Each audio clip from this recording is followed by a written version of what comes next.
Advogado Nilton Ribeiro, advogado da família do jogador Daniel. O Bate está aqui, já vai passar a te ouvir nesse momento. Advogado, sobre individualização de conduta, nesse momento já é possível dizer o que cada um fez, tanto na casa quanto na plantação de pinos? Não. Aí a gente vai ter que ter realizar novamente, refazer todo esse caminho que esses criminosos fizeram. Tá? Uma reprodução simulada dos fatos. Isso a gente já requereu aqui, tenho certeza que a defesa também vai requerer, para que isso fique esclarecido. A individualização da conduta é algo muito difícil de se fazer, né? Então nós temos que ter calma, a polícia está trabalhando muito bem e é muito cedo ainda.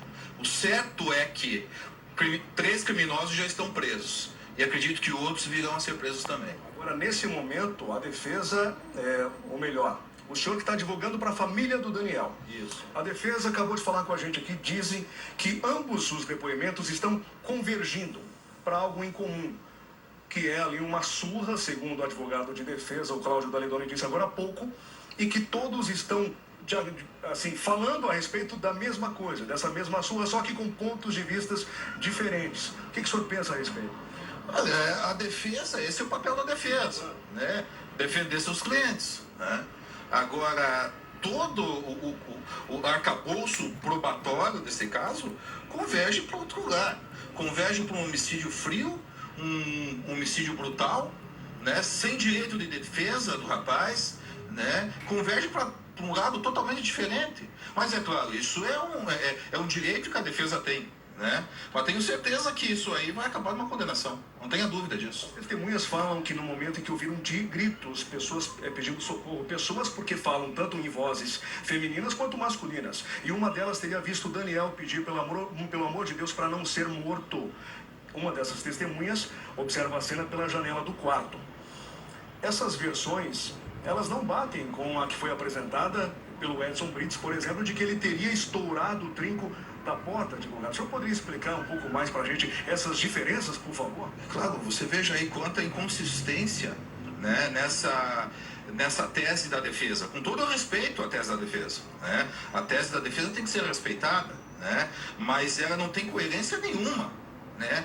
O que se demonstra é que, inclusive o que se demonstrou por meio de mensagens de WhatsApp, é que após o crime, os criminosos, eu digo os criminosos, ainda tentam fazer crer à família que ainda poderiam ajudar a família de alguma forma, né? Então, isso demonstra que qualquer alegação que eles passem para a polícia, para o Ministério Público, ela não vai ter credibilidade nenhuma.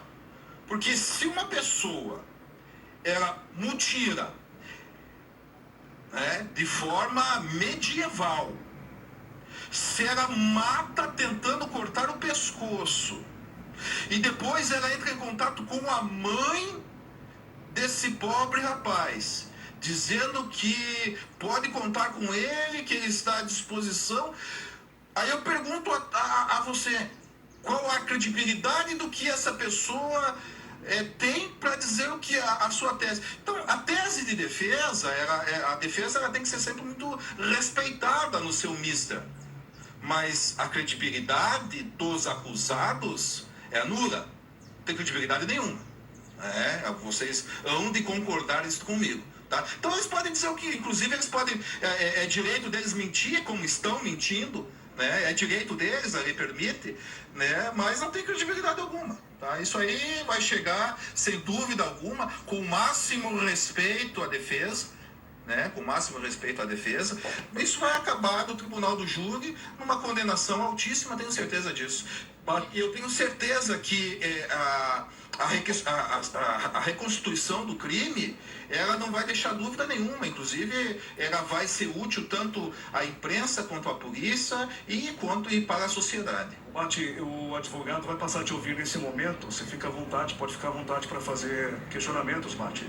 Doutor Nilton, boa tarde, obrigado por falar conosco. A dona Regina, que é tia do Daniel, fez um grande apelo para que a gente o colocasse no programa. Boa tarde, é uma honra. Obrigado, doutor. O programa está muito aberto também para ouvir o lado da família do Daniel. Que eu queria... uma honra, tá? Obrigado, doutor. Me diga uma coisa, a principal dúvida do público brasileiro até agora é o seguinte, que a tese da defesa da família Brites, que é de que agiu na emoção, que eles vão tentar mexer com o tribunal do júri dessa maneira, isso já está bem claro para todos nós. A pergunta que eu lhe faço é a seguinte, desde o início da confusão com o Daniel, eles já estavam dispostos a matar? Eles já queriam... caiu o fone, pronto. Desde o início, a morte do Daniel já estava certa, já foi premeditada? Não, mas o senhor acredita? compreendi a pergunta. Olha, a investigação ela não encerrou ainda.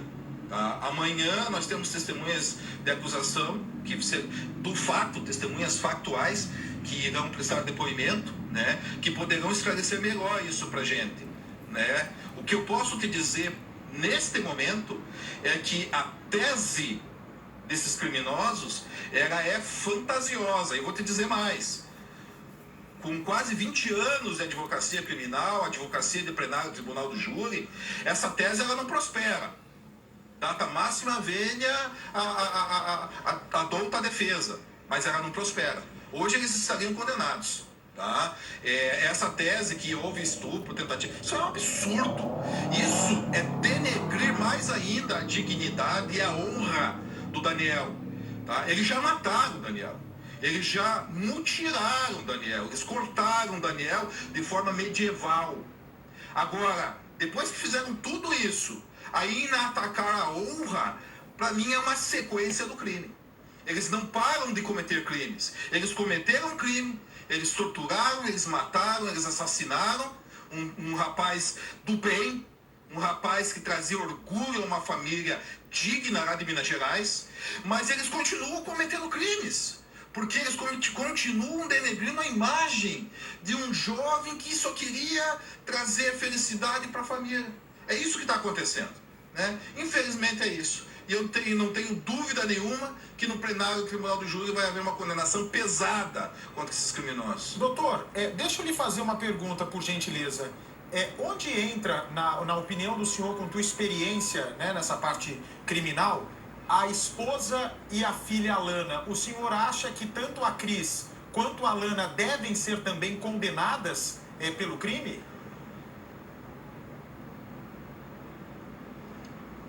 Sem dúvida nenhuma, tá? Elas são coautoras do crime. Elas participaram do crime. Veja, quando existe a quesitação, o corpo de jurados está ali, os 7 jurados estão ali, vai ter os debates entre defesa e acusação, e depois será perguntada para os jurados se as mulheres, de alguma forma, participaram para o evento morte. Não tenha dúvida que os jurados irão dizer sim, elas estarão condenadas. É isso que vai acontecer.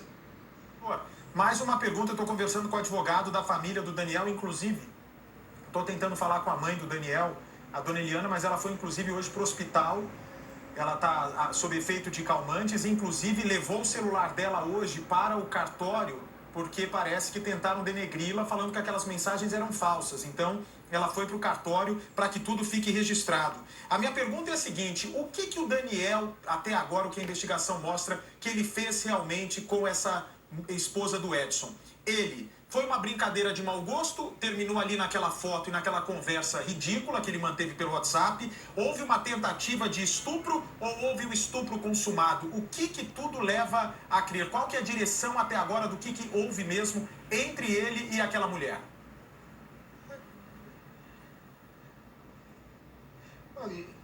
Na verdade, o que está provado até agora foi apenas e tão somente uma brincadeira de mau gosto. Né? E depois disso, também provado um crime dos mais bárbaros que nós já vimos aqui na capital do estado do Paraná. Dos mais bárbaros. E outra, se esse crime foi um dos mais bárbaros que a capital do estado do Paraná viu, São José dos Pinhais viu, a frieza desses assassinos é a maior que já vimos no estado do Paraná. A frieza de ligar para a mãe, uma mãe que estava sofrendo pelo desaparecimento, e dizerem, nós estamos com a senhora, conte conosco, pode ter certeza. Se o crime foi um dos mais chocantes, a frieza foi a maior já vista no estado do Paraná e talvez do Brasil. Eu tenho mais só duas perguntas para o senhor, e eu agradeço novamente o Dr. Newton Ribeiro, advogado da família. Uma delas, inclusive, foi a tia, Por favor. um pedido da tia do Daniel. Ela queria que o senhor falasse sobre a questão do celular, porque no meio do caminho da mansão dos Brites até o local da execução, o Edson diz que tocou o celular, depois diz uma versão que chegou uma mensagem. Só que o fato é o seguinte, primeiro que eu não entendi como esse celular foi parar no porta-malas, né? Como alguém ia ter tanta preocupação de colher roupa, celular e dar para uma pessoa que ia ser morta. Mas, minha pergunta é a seguinte, o celular dele é aquele iPhone que só tem o reconhecimento visual. Qualquer modificação no rosto, o celular já não abre. Como é que ele descobriu mesmo, o marido, o Edson, ele descobriu as mensagens da esposa dele na casa ou foi mesmo descoberto no meio do caminho, aquelas trocas de mensagens? Perfeito, eu compreendi a pergunta, mas infelizmente neste momento, para não atrapalhar as investigações, eu prefiro me manter em silêncio para que as investigações continuem de forma serena e possam esclarecer isso a um contento razoável, sabe?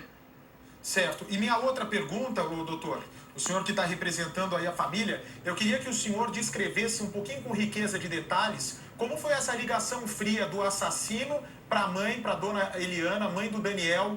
Foi no dia do sumiço, ela já sabia que o filho estava morto. Eu queria que o senhor descrevesse um pouquinho com riqueza de detalhes para o nosso público. Claro, pois não. Foi entrado em contato, né? Ainda não se sabia que o Daniel estava morto, né? E ela pergunta, ela está atrás, ela precisa saber do filho, né? Juntamente com alguns amigos dele aqui em Curitiba, e todos preocupados com o Daniel.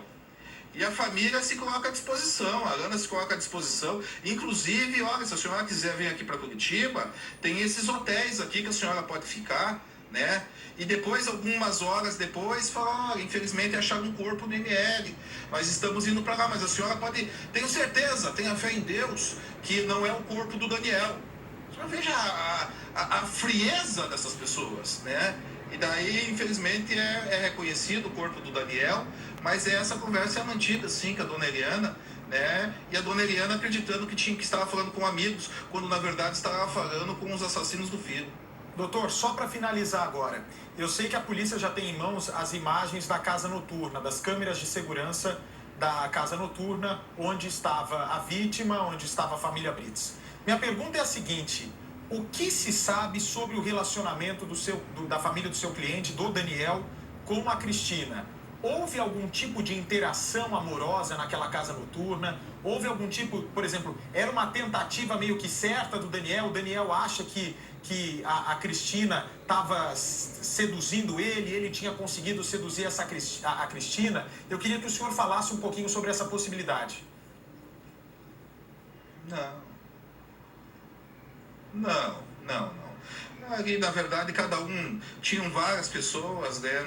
Não existia essa possibilidade, né? Isso não aconteceu, tá? Pelo menos não com o Daniel, tá? Muito obrigado, advogado Dr. Newton. Eu sei que está rolando muito depoimento, o senhor não quis nem ouvir as versões novamente, mas nós estamos aqui abertos para o que o senhor tiver de novidade para nos contar. Ok, o nosso repórter Daniel Santos aí da RIC TV está a postos. Muito obrigado, eu agradeço a oportunidade, quero dizer que é uma honra e que a gente vai continuar firme aqui. O Daniel já se foi, mas a honra e a dignidade do Daniel, elas serão mantidas a qualquer custo. Muito obrigado. Daniel Santos, eu vou pôr a reportagem da sua colega Shirley Barroso, que conversou com a família, e na